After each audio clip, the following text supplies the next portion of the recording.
El título que aparece en el programa pues son las propiedades físico-químicas del agua. Yo me he atrevido a añadirle un pretítulo, no un subtítulo, Sustancia Agua.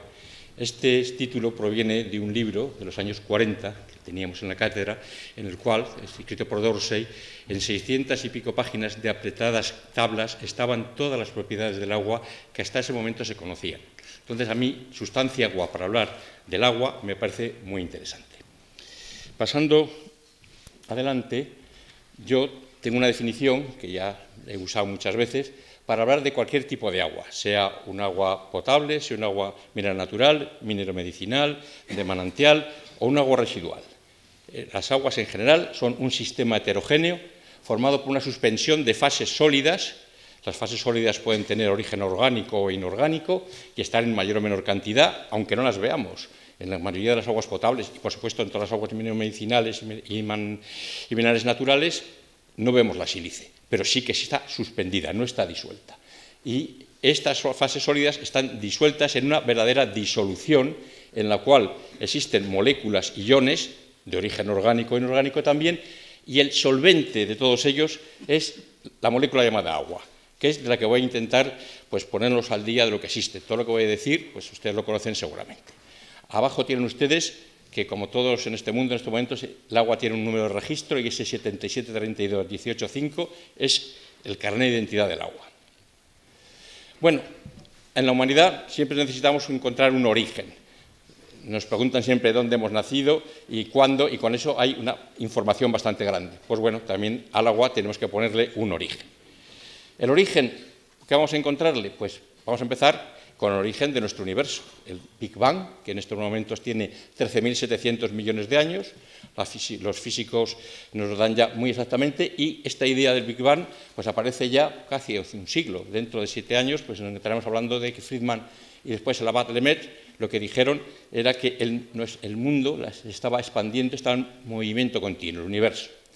Hubble, que lleva el nombre de, en estos momentos, el telescopio que está lanzado por ahí, pues descubre que el universo se está expandiendo constantemente, porque está encontrando que las luces que le van llegando se van yendo hacia el rojo. Y por fin, el ruso norteamericanizado, digamos así, George Gamow, en el 48, plantea que todo el universo parte de un momento tal que está toda la materia que hoy conocemos en el universo puesta en un solo punto de una densidad brutal, muy caliente, y ese punto empieza con una explosión, y ese es el origen de nuestro universo. Tenemos aquí un cronograma del agua, porque vamos a hablar del agua. Si le damos al tiempo cero al Big Bang, hace 13.700 millones de años, pues se cuenta que a los 380.000 años, muy pronto para este tiempo, pues tenemos los primeros átomos de hidrógeno y de helio. Son los primeros elementos que se forman a partir de esos elementos que empiezan a salir de esa explosión, con esa inflación inicial, que lo que no se conoce ahora son los primeros segundos. A partir del segundo sí sabemos, los astrobiólogos saben de qué va y nos dicen cómo está. Pues bueno, a los 380.000 años hay ya átomos de hidrógeno y de helio. Se empiezan a formar las estrellas, y estas primeras estrellas que se forman a los 300.000 años, 300 millones de años, perdón, ¿de qué son? Son de hidrógeno y de helio, no hay otra cosa. Y necesitamos que entonces se empiecen a formar otros elementos para combinarse con el hidrógeno en el caso del agua. Pues bien, cuando las estrellas empiezan a decaer, empiezan a emitir otros elementos como pueden ser el berilio, el carbono, el nitrógeno y el oxígeno. Ya tenemos hidrógeno y oxígeno. Entonces, en esas condiciones, en condiciones de mucha presión y mucha temperatura, se reúnen los núcleos y nos cuentan que desde el origen 1.200 millones de años hay las primeras moléculas de agua. Es decir, hace 12.500 millones de años hay agua en el universo. Eso ya se ha encontrado, porque esos son cálculos teóricos, pero en el cuásar, cuyo nombre aparece ahí, de hace 11.100 millones de años, se han encontrado vapor de agua. El sistema solar es mucho más joven. El sistema solar se produce a los 9.200 millones de años de su inicio del Big Bang. Es decir, hace 4.500 millones de años, contando desde ahora. El planeta Tierra se forma en ese sistema solar y casi inmediatamente, y las rocas más antiguas que hemos encontrado tienen 4.300 millones de años. Y las rocas sedimentarias, es decir, aquellas que provienen de materiales que han precipitado, que han sedimentado, tienen 3.900 millones de años. Es decir, entre esas dos fechas tiene que haber agua en la Tierra para que se pueda producir esta sedimentación. Tenemos aquí una imagen del disco planetario, en el cual tenemos alrededor del Sol una cantidad de materia. Esta materia, cuando está cercana al Sol, está, vamos a decir así, seca, está caliente, y hay una línea de nieve, a partir de la cual ya existen cuerpos que tienen minerales hidratados, tienen agua. La Tierra se va formando por la unión de elementos, ambos de los dos, y en la Tierra inicial, que vimos que está formando a los 4.500 millones de años, sí había ya agua en forma de minerales hidratados. Vemos el agua en la Tierra hace 4.500 millones de años, pues fue una fase inicial caliente, el planeta estaba fundido, todavía había mucho magma, había un calor remanente de esa formación, pero ya empezaba a existir agua de alguna manera. En la prototierra, que fue creciendo por agregación de otros elementos que estaban circulando alrededor del Sol, pues aparecen estos minerales hidratados y en un determinado momento, hace 4.470 millones de años, ocurre algo muy especial. Un cuerpo choca con la Tierra y da lugar, por un lado, a que saca fuera de la Tierra toda el agua que hay y forma la Luna, por la agregación de los elementos. Entonces nos encontramos otra vez un manto de agua, de tierra sin agua, y después, cuando se va enfriando la Tierra, empiezan a aparecer agua. Parte de ella proviene de origen interno, volcánico, de vapor de agua que existe allí, pero una parte en estos momentos se considera mucho más importante, un 80%, proviene de agua de asteroides y cometas cargados de hielo que llegan a la Tierra. Bien, ¿qué es lo que tenemos? La gente está hablando del agua desde el primer momento y tenemos a filósofos como Tales de Mileto, tenemos a médicos como Hipócrates, tenemos ingenieros que colaboran en el acueducto de Segovia, tenemos a Avicena, médicos, tenemos a un médico hidrólogo, Limón Montero, en su primer libro, tenemos a un químico sueco, Bergman, que es el que está poniendo las piedras sobre esta ciencia, que no saben lo que es el agua. Están antes de 1784. Hasta 1784 se consideraba que el agua era un cuerpo simple. Tiene que llegar los grandes pesos de la química y tienen que disponer de energía suficiente para ver que el agua es un compuesto de hidrógeno y oxígeno, como sabemos hoy. O sea, Cavendish fue el primero que observa que el hidrógeno arde en el aire. Después, Priestley, que está todavía, este hombre es un clérigo y está todavía muy rozando pues, la alquimia, pues hace estallar aire inflamable, que es el hidrógeno, aire desflogisticado, que es el oxígeno, y nota que ahí aparece un rocío. Tiene que llegar Lavoisier, poner todas estas unidades, todas estas ideas en claras, hacer unas demostraciones tanto de generar agua como de romperla mediante la chispa, para decir que el agua no era una sustancia simple, sino que está formada por hidrógeno y oxígeno.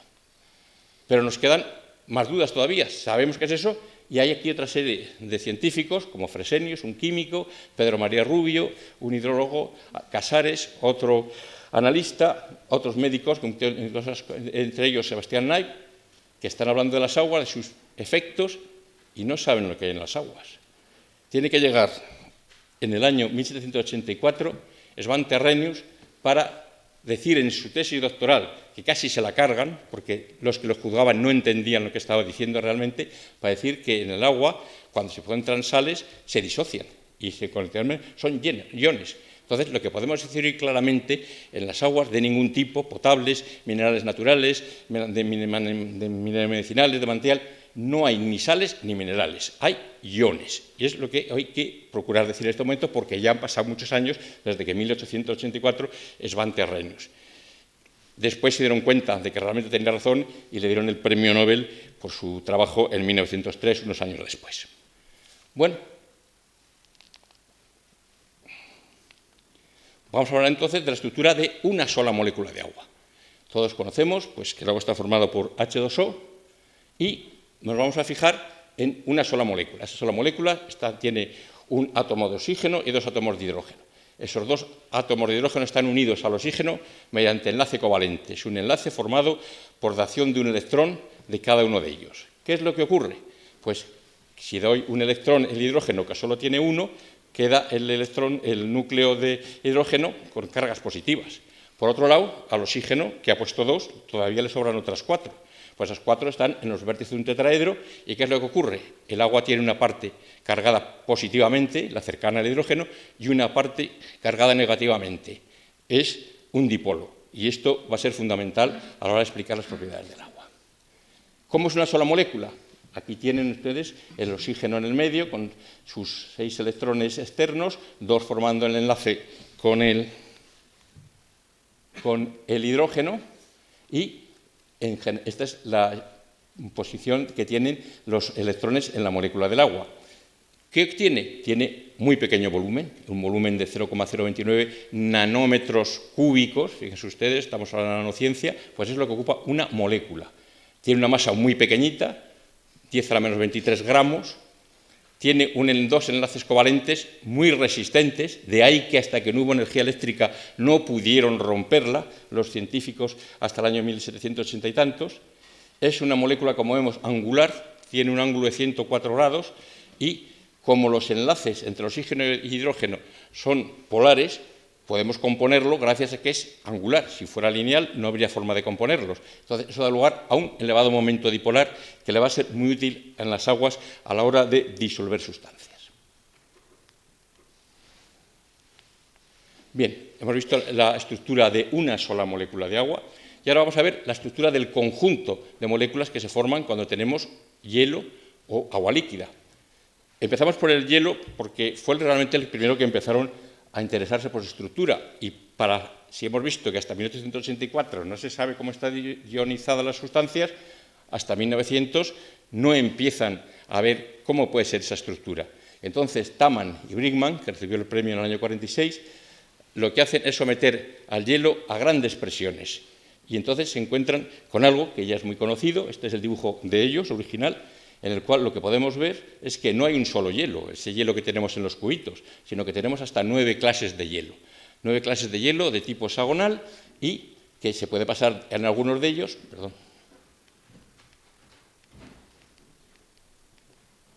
que se puede pasar simplemente aumentando la presión, en este caso vamos aumentando la presión, y que nos encontramos que a 85 grados y a más temperatura positiva tenemos hielos. Hielos que están conseguidos a presiones muy grandes, por ahora estos señores eran especialistas en grandes presiones, como de 22.000 atmósferas. Pero no hay un solo hielo. Tenemos ese tipo de hielos que son hasta 9 y en algunos casos más. Aquí tenemos una representación moderna de lo que acabamos de ver y vemos cómo hay el punto triple. En el punto triple coexisten las 3 formas del agua, líquida, sólida y gaseosa. Tenemos las temperaturas de ebullición y las temperaturas de fusión del agua a una atmósfera, que es la normal, los 0 y 100 grados, y después tenemos por encima hielos que están hasta 300 y 350 grados, pero sometidos a unas presiones brutales. Bien, entonces, ¿cómo es el hielo hexagonal, el hielo que nosotros conocemos? Pues cada átomo que tienen ahí está rodeado de otras 4 moléculas de agua en forma de un tetraedro, es decir, esa molécula de agua está dentro de un tetraedro. El tetraedro nos aparecería continuamente en el agua y en cada molécula solo tiene 4 alrededor de ella, solo 4. Eso es una característica típica del hielo que le va a dar su poca densidad y le va a hacer que pueda flotar. No, como mucho llega a tener 4 moléculas alrededor. Cada 6 átomos, como tienen allí, forman un espacio hexagonal, una simetría hexagonal, que nosotros llegamos a verlo macromolarmente en los cristales de hielo tan bonitos que se forman. ¿Por qué? Porque originalmente las moléculas están en una simetría hexagonal.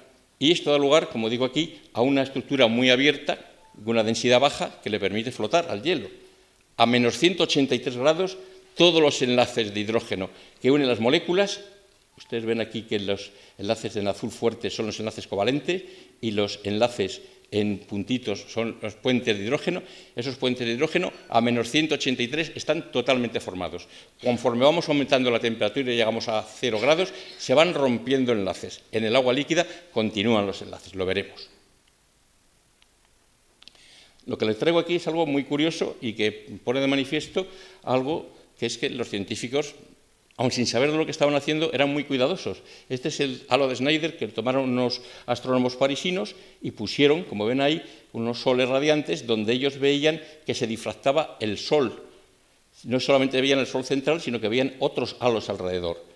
Ellos dieron este dibujo y cuando se estudia este dibujo posteriormente, lo que se ve es que con los ángulos que tiene la molécula hexagonal no puede darse así, sino que tiene que ser una molécula octaédrica.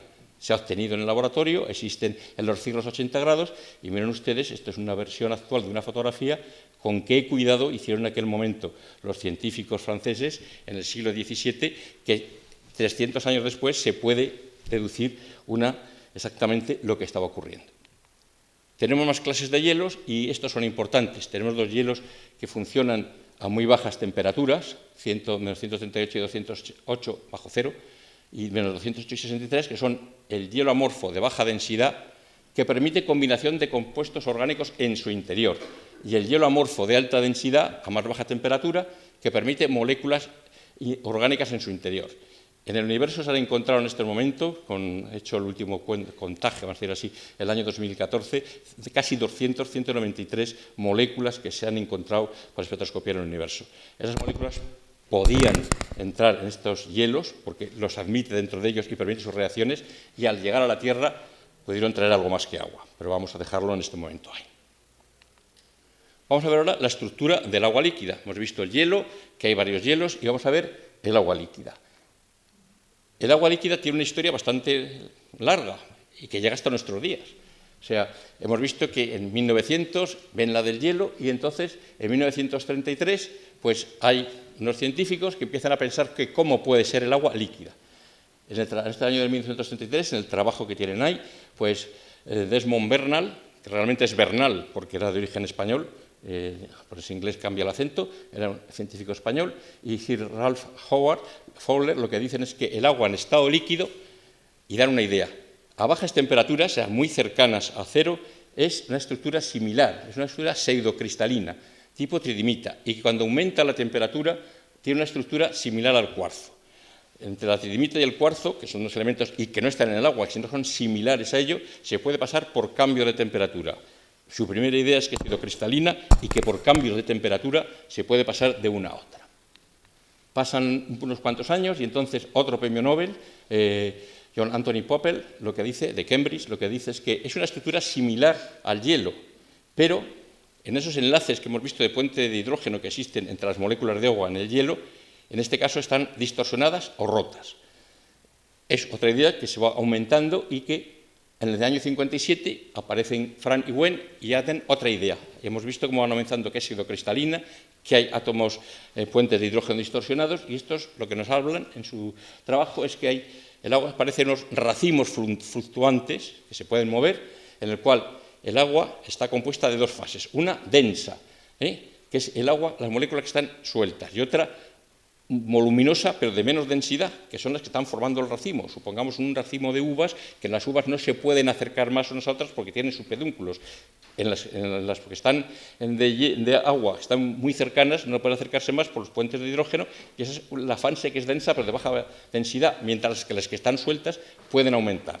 Estos racimos pues viven del orden de 10 a la menos 10 a 10 a la menos 11 segundos. Tenemos que empezar a tener en cuenta unidades que no son normalmente usadas por nosotros. Una carrera de coche, estamos hablando de motos de la milésima del segundo, pero aquí estamos hablando de 10 a la menos 11. Nos llega un gran sabio, Linus Pauling, 2 premios Nobel. Este hombre lo que da es otra idea nueva. Dice que las moléculas del agua, para formar el agua líquida, se conforman una jaula, un clatrato. Este clatrato es de una estructura poliédrica, la que dio él no cubre, no es, pero sí que es la idea de que en ese clatrato hay una oquedad, y en esa oquedad puede haber moléculas de agua libre u otro tipo de moléculas. Le dieron el premio Nobel de Química y luego el de la Paz por no estar de acuerdo con las pruebas atómicas.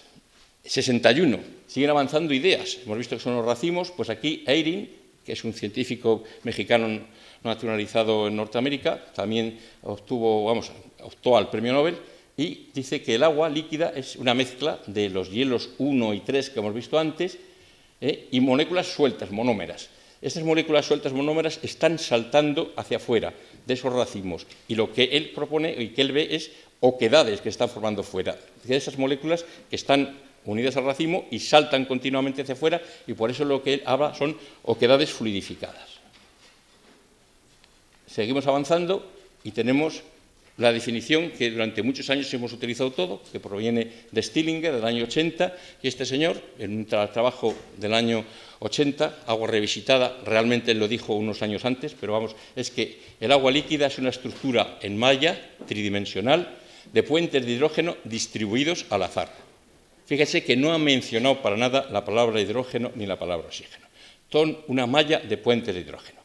Los enlaces, estos de puentes de hidrógeno, tienen una geometría espacial tetraédrica, que la hemos visto desde el principio, pero lo que decía Pepol hace unos años, con los enlaces rotos o deformados. Esta teoría durante muchos años era para mí la última, pero ahora ha avanzado más.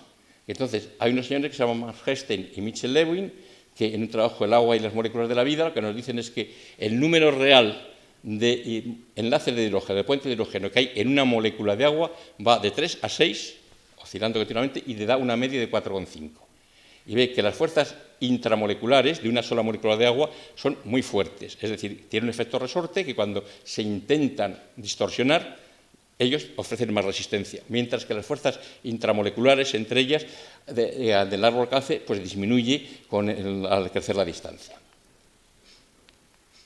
Y mucho más reciente, ya tenemos del año 2005 el trabajo de Smith, que lo que dice que en una escala de tiempo del orden de 10 a la menos 12 picosegundos, lo que se ve en la molécula del agua es un gel, formado por un enorme cúmulo de puentes de hidrógeno, más o menos lo que dice el anterior. Y después que en una escala de tiempo un poco más reducida, de 10 a menos 12 a 10 a la 9, los movimientos moleculares térmicos, que existen en todas las moléculas, lo que hacen es ir rompiendo puentes de hidrógeno, que dando lugar a discontinuidades que son las variaciones que va a tener la molécula de agua cuando, de alguna manera, en sus propiedades aumentamos su temperatura. Y lo que han calculado ya por espectroscopía de Raman, que es que estos enlaces se recomponen cada 200 femtosegundos. Estamos ya en unos niveles difíciles de comprender, pero lo que tenemos claro es que hay una red de moléculas de agua formada por puentes de hidrógeno. Aquí tienen la de racimo, los racimos con las que están sueltas. Tenemos el clatrato de Pauling, tenemos la malla de Stillinger y tenemos la última estructura de Smith de gel. Creo que es momento de decir que es el puente de hidrógeno, todos ustedes lo saben, pero hay que recordarlo. Es un enlace secundario, no tiene la dureza, vamos a decir así, que tiene el enlace covalente, y se forma cuando un átomo electronegativo, como el nitrógeno, el oxígeno en este caso, o el flúor o el cloruro, y se une con átomos de hidrógeno de otra molécula que a su vez está unida covalentemente con el hidrógeno. O sea que es un enlace entre una molécula y otra molécula, pero teniendo en cuenta que tiene que tener una molécula muy electronegativa, como es el oxígeno en este caso. Es muy direccional, si es angular está debilitado o roto, y tiene, fíjense, una energía solamente de 4,5 a 8,2 kilocalorías, mientras que vimos que el enlace covalente tenía 100 y pico. Esta es la versión, tiene una forma tetraédrica, ya que ven las diferencias que existen.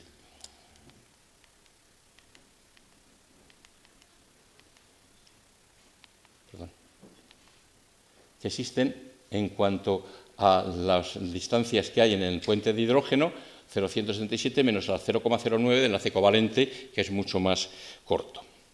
Pues bien, visto cómo es la estructura del agua, podemos pasar a ver sus propiedades y cómo esta estructura del agua influye en ellas. En general, una propiedad es un atributo esencial de una cosa. Y las propiedades solemos dividirlas en propiedades físicas, químicas y químico-físicas. Las propiedades físicas son las que pueden variar sin que esto implique una variación de la composición química. Las propiedades químicas son las que se ponen de manifiesto cuando hay una transformación química. Y por fin, las propiedades químico-físicas son las que miden procesos químicos mediante determinaciones físicas.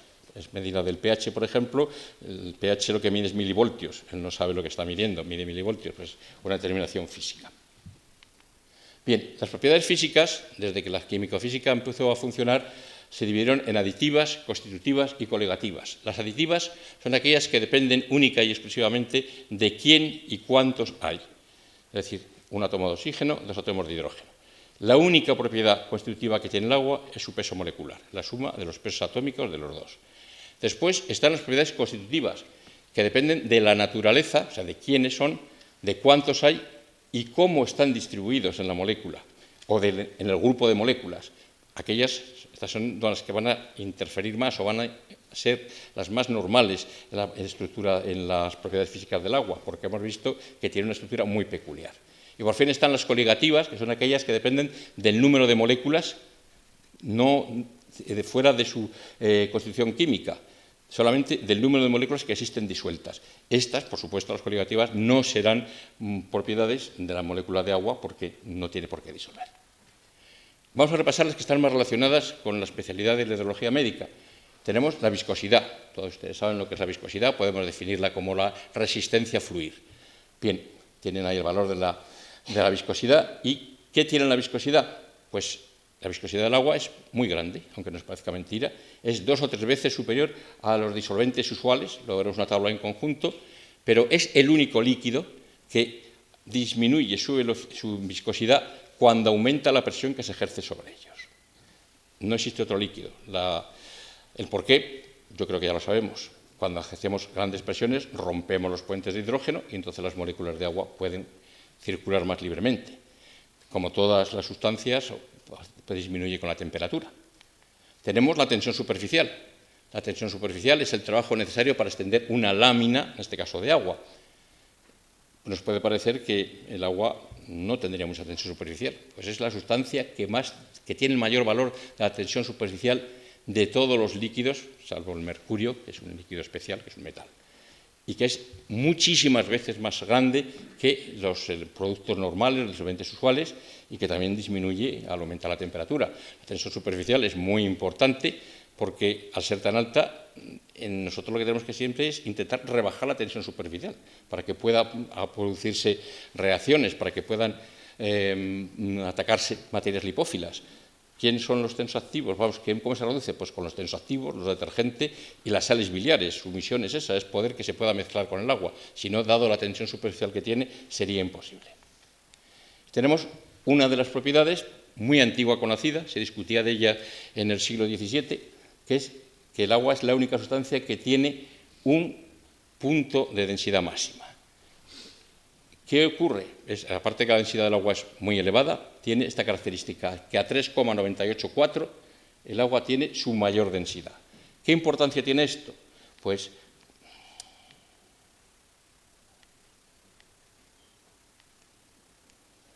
si ustedes ven aquí, lo siento, si nos encontramos en un punto de estos en que la densidad del agua a 20 grados pues está a estos valores de 0,90 y tantos, conforme disminuye la temperatura va aumentando la densidad y el agua se hace más densa y se va al fondo.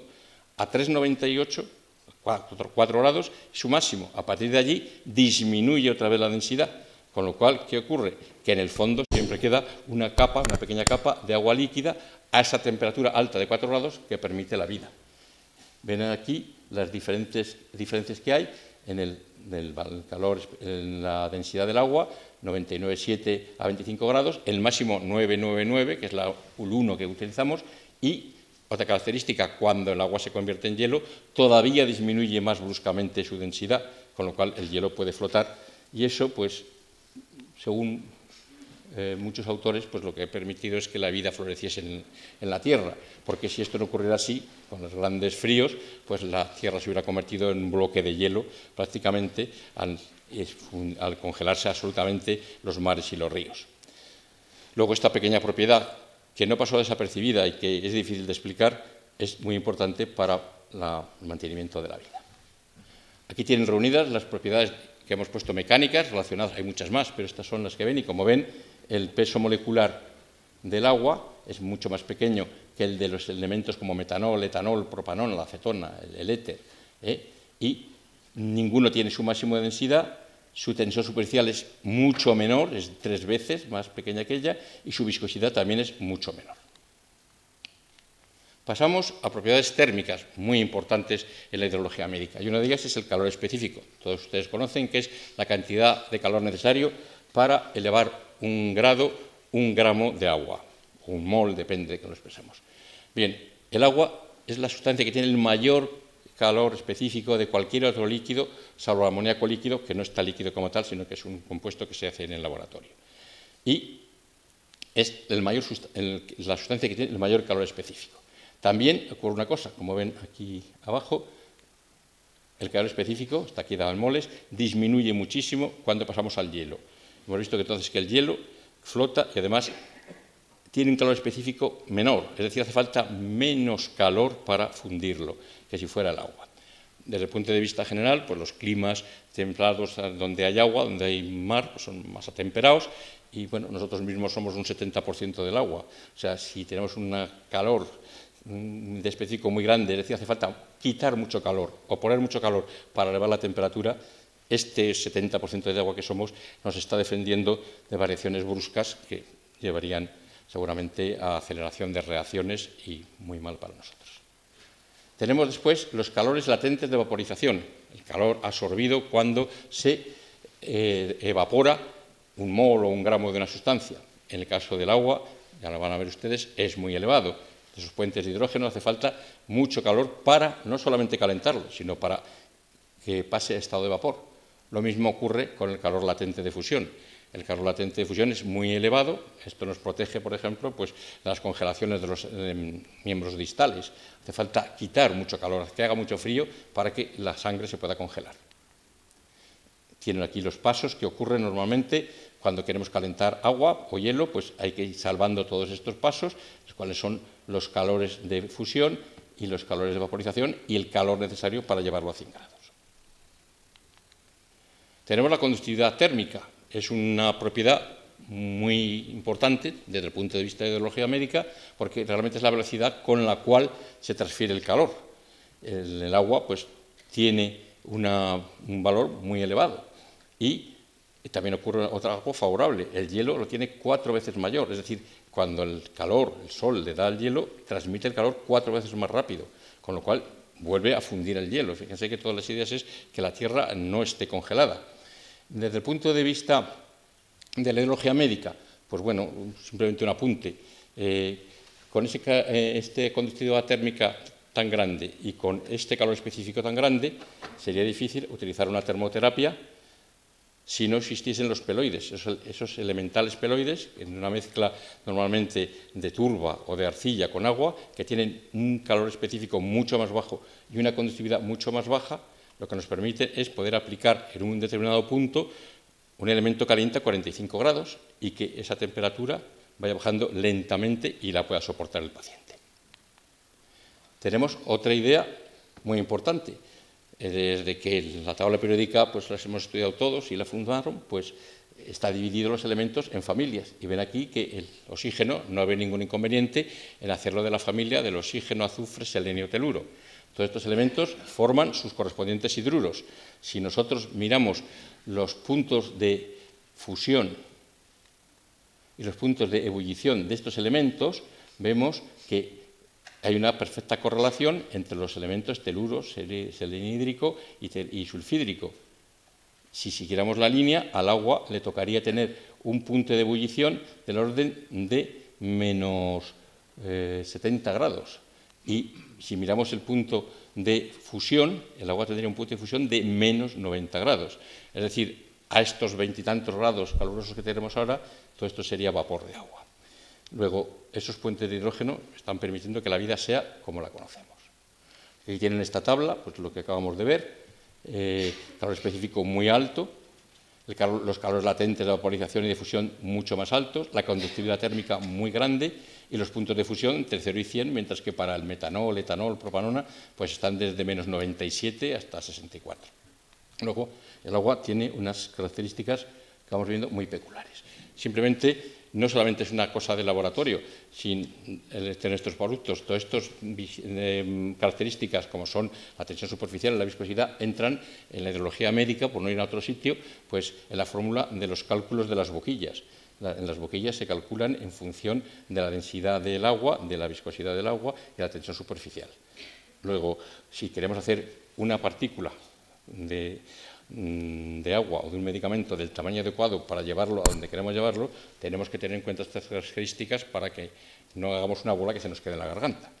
De igual manera, en la filtración sigue la forma de Poiseuille y, como ustedes ven, la viscosidad aparece en el denominador, es decir, viscosidades altas van a darnos menos flujo. Entonces, pues, a la hora de calcular un filtro, y en algunos momentos un riñón es un filtro, tendríamos que tener en cuenta estas características de la viscosidad del agua. Vamos a ver ahora el agua como disolvente. Hasta ahora hemos estado hablando del agua y ahora vamos a ver algo que ya se acerca a lo que son las aguas minerales naturales. El agua se le dice que es el disolvente universal, se dice y es. Pero, ¿qué puede disolver? Pues puede disolver sustancias iónicas. Las sustancias iónicas son todas las sales, el cloruro sódico es el más conocido, pues cuando llega la molécula de agua, el agua líquida, lo que hace es que rompe la estructura del cloruro sódico y, al mismo tiempo, crea una corteza de moléculas de aguas alrededor de ella, que lo que hacen es que le impiden que se vuelvan a juntar esos iones, aniones y cationes de distinto signo, con lo cual la disuelve y la mantiene disuelta. Luego, todas estas sustancias son solubles y son las más conocidas, como el caso pues, simplemente de la sal. Tenemos las sustancias polares, aquellas sustancias en las cuales hay grupos polares, igual que en el agua, hay grupos hidroxilo. Tenemos los azúcares, el azúcar se disuelve en el agua porque el agua crea puentes de hidrógeno, esos famosos puentes de hidrógeno que tiene ella, con los grupos OH que existen en el azúcar. Nos vamos a sustancias apolares. En las sustancias apolares, pues vimos que Pauling dijo que había dentro unas oquedades. Quien quepa en esas oquedades puede estar disuelto. Es el caso de la acetona. La acetona no es polar, no es iónica y sí es miscible con el agua. Y además, otro que cabe es el metano. En estos momentos, el periódico de hace dos domingos hablaba de que la mayor reserva de metano que existe en el mundo está en el fondo del mar, en forma de hidratos o clatratos de metano. La cantidad que en estos momentos se está midiendo son 42.000 trillones de metros cúbicos, muchísimo más que todo el gas se conoce de todas las maneras. Esto tiene un peligro. Esto está a gran profundidad, frío y a presión. Si se levanta, suelta metano. En estos momentos, japoneses, norteamericanos e incluso españoles, el doctor Sandoval, están encontrando que existe en el fondo del mar y lo están sacando con mucho cuidado. La idea es sustituir, sobre todo fue Japón el primero, porque tenía el problema de las centrales paradas con el tsunami. Es un arma de dos filos. Existe una cantidad de metano relativamente fácil de sacar, pero si eso saliera, organizaría una atmósfera de metano totalmente irrespirable. Y bien, tenemos después otras sustancias apolares, como son las grasas, y me dirán, pues no, las grasas no las disuelve el agua. Y al revés, no solamente eso, sino que lo que hace es juntarlas y se forman esas manchas de grasa que todos estos millones de cocineros que hay en la televisión pues hablan de desengrasar, efectivamente. Pero el agua, hemos visto las iónicas, tiene un estado distinto, que es el agua cuando está en estado supercrítico. Llevar el agua a estado supercrítico no es demasiado difícil, es decir, se puede pasar llevando el agua a unas condiciones de 374 grados y unas cientos de atmósferas, y cuando llevamos el agua o cualquier otra sustancia a estado supercrítico, ya no es ni líquido ni es gas. Y entonces, en ese momento, el agua es capaz de disolver a todas las sustancias lipófilas. Disuelve el petróleo e incluso extrae hidrocarburos del carbón. Entonces, el agua en estado supercrítico, cuyas características estaban en la tabla anterior, son 300 y pico grados, y 274 atmósferas, se ha conseguido, se utiliza, el carbónico en estado supercrítico se utiliza muchísimo como extracción, entonces el agua cambia totalmente sus propiedades y sí disuelve al petróleo y a las grasas. Bien, esto es lo que decía aquí. Bien, simplemente ya al final nos quedaban unas propiedades coligativas que decía que no son propias del agua porque son de cuando está alguien disuelto. Pues bien, el agua lo que tiene es que, y todas las sustancias, que un mol cualquiera de cualquier sustancia disuelta en 1000 gramos de agua aumenta el punto de ebullición, el aumento ebullioscópico en 0,54 grados. El mismo mol, en las mismas cantidades, produce un descenso crioscópico de 1,85 grados. Y en las mismas condiciones, un mol lo que genera son 22,4 atmósferas de presión osmótica. Si nosotros comparamos con los valores de nuestro plasma, que tenemos un descenso crioscópico de menos 0,65 y una presión osmótica de 6,46, podremos tener una primera clasificación, la única que voy a tocar, que son aguas hipotónicas cuando tienen un descenso crioscópico de menos 0,55, isotónicas entre menos 55 y 0,58, y hipertónicas cuando están por encima de este valor. Esto será el motivo de la siguiente conferencia y yo me quedo aquí. Yo simplemente pues, encontré esta bibliografía de Bernardone, más conocido por San Francisco de Asís, que dice: loado sea mi Señor por la hermosa agua, la cual es muy útil, por supuesto, es preciosa, útil y humilde y casta. Yo le veo que es casta porque ha protegido su identidad durante miles de millones de años, pero de humilde yo lo creo que es algo menos que humilde, algo más que humilde. Y nada más.